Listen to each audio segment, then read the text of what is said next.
Dear Journal, I revise my previous statement. I'm not a Xeno dog, I'm a Xeno snake, and I'm a failure at it. Severus almost had a stroke when he saw what had happened to the door, and I think it was only Mama Giraffe's intervention that kept him from finding that ray gun I was sure he had stashed around here somewhere. Dink was scolded too, but this time it was done the way a parent should scold a child. It was also done by Mama, which was what made the difference. Regardless of the clicks said, I was soon moved out of my old room and into an empty cargo bay. Funny thing, I had thought that cargo bay had been full last time I had gone out exploring. I wasn't going to complain though, since I now had a room half the size of a warehouse all to myself. It was a great reminder of how many friends I had up here. Still, the acoustics were good. Dink came in a few minutes after I had found the most comfortable piece of metal floor, carrying a mat which he set on the floor, and a bucket he filled with water from an oddly shaped but easily recognisable tap on the wall. I marked how its mechanism worked and stored that away for later. It would most definitely come in handy next time I wanted to get a drink or take a bath without needing to wrestle a hose from one of the caretakers in the hydroponics bay. When he left, I had assumed he wouldn't be back for a while. After all, I had my bed, I had my water, and I didn't think I was going to be getting any letters today after the whole door incident, so why would he come back? In hindsight, I almost wish he hadn't. He did come back, carrying one of the now familiar shoe boxes, and I was relieved that I was getting lunch. When he opened the box, it was filled with the purple rats he had dropped earlier upon observing my dislike of enclosed areas. He backpedaled quickly once he had put it down, looking at me with trepidatious expectation. I looked at the rats, then up at Dink, then back at the rats. The light bulb turned on. Oh, that's sick. You want me to eat these raw? I said I wanted meat, and I'm really impressed you figured it out somehow, but I haven't hunted a day in my life. I don't know how to skin or clean one of these things. Even if I did, I don't have a knife to do it with. Even if I managed to do all that, where would I cook it? I hope you didn't spend any money on these. Unfortunately, I was pretty sure they had. I'm not sure if it was Dink specifically or not, but I was pretty sure by now the blue giraffes were strictly herbivores. I owed it to them to at least try and find a way to prepare these things. After all, it was my only chance of getting meat on this ship. I picked up one of the near spherical bundles of purple hair. They were actually kind of cute, viewed from above. Then I saw its face. It made the naked mole rat look like the kind of designer animals you want to show at competitions. His little excretions of a face had 3 eyes, a flat, wrinkled snout like a pug's, and the protruding front teeth of a beaver. It didn't help that its tongue and eyes appeared to be in full derp mode. Deciding it was for the best that I had seen his face so I wouldn't mind killing these things in the future, I tried to think of the best way of going about it. In the end, I just slammed it against the ground. I guess they don't make Xeno rats the way they do back home, because on the first hit it burst like an overfull water balloon. His last squeak cut abruptly and shockingly short. Glistening orange blood flew in all directions, splattering my white shirt and even getting on Dink's feet, who was standing a good 3 meters away. The splash of the little rat's body was quickly followed by the splash of Dink's vomit, as he heaved all over the floor, adding to the horrendous smell, and confirming my assumptions that he only ate plants. He ran out of the room, trying with minimal success to keep his breakfast from following his lunch. "Sorry," I called after his retreating figure. There wasn't much left of that first rat, and nothing that I felt putting in my mouth, even if I could cook it. I chose the second rat, and opting out of attempting another purple Xeno rat smoothly, tried to find his neck. I couldn't. It really was an almost perfect sphere, and his face just seemed to occupy one side of his obscenely round body. I didn't want to see how many flicks in the face it would take to kill it, since I was pretty sure slapping would have a similar effect as punching. Feeling rather foolish as I held this thing before me, as though contemplating its inner meaning, I tried a similar approach as last time. I grabbed it by the tail and used that to swing it against the side of the shoebox, which seemed to be made of a material almost identical to plastic. I had intended for the increased ductility of the shoebox to lessen the force of impact, but at the last moment the tail snapped off, throwing the unfortunate rodent into the corner of the box instead of the side, where it once again burst, this time splattering all over his fellows, sending them into a frenzy. I swore.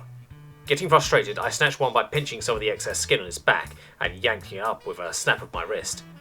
To my utter surprise, its entire skin flew off his back as though I were a magician, snapping the cloth of a skinless xeno rat oozing orange blood which had magically appeared. It seemed almost as shocked as I was, and continued running around for a few seconds until the massive amount of blood loss finally ended its shrieks. I had to admit, it was a rather efficient way of getting all the blood out of the thing. I needn't have worried about gutting it either. It was so fragile that a knife would have been a hindrance. I was impressed by the fact that most of the hump of the back seemed to be a fatty meat, similar to chicken leg. The back layers peeled off into nice slices like the meat of a fish. Honestly, this creature almost seemed to come pre-skinned, pre-cleaned and pre-sliced. The only thing left to do was find a way to cook it, as I am not a fan of Japanese food. Looking around my room, I saw the water tap.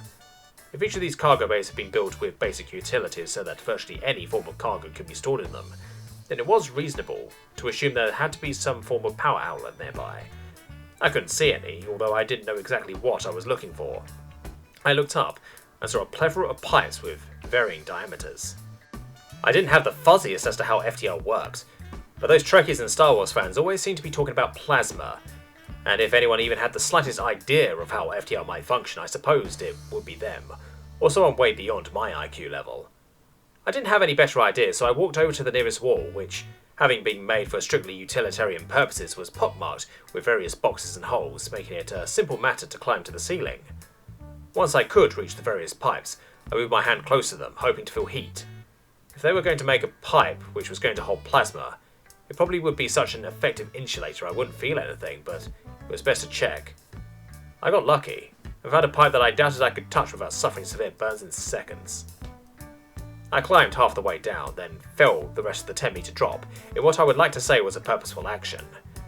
I carried the meat slices up to the scalding pipe and carefully laid them on top of it, but they emanated a delightful sizzling sound which reminded me, oh too clearly, of bacon. One purple xeno rat pig didn't have much meat on it despite its odd biology, so I cleaned another one and carried its meat and another live one to the ceiling, just in case two didn't look sufficient either. I accidentally dropped that one, which only added to the mess and mayhem all over the floor. It did look peaceful though, falling through the air, its mutant pug face serene, tongue lolling. Contented with my work, I carried my mat to a cleaner section of the floor and waited for my xeno bacon to finish up. Tshirt entered Coca-Cola's new room and immediately regretted it.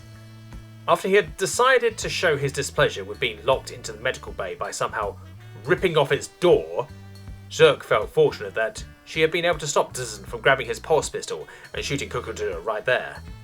After he had calmed down, Tshirt had been able to convince Dzz that all Coca-Cola needed was more space to move around.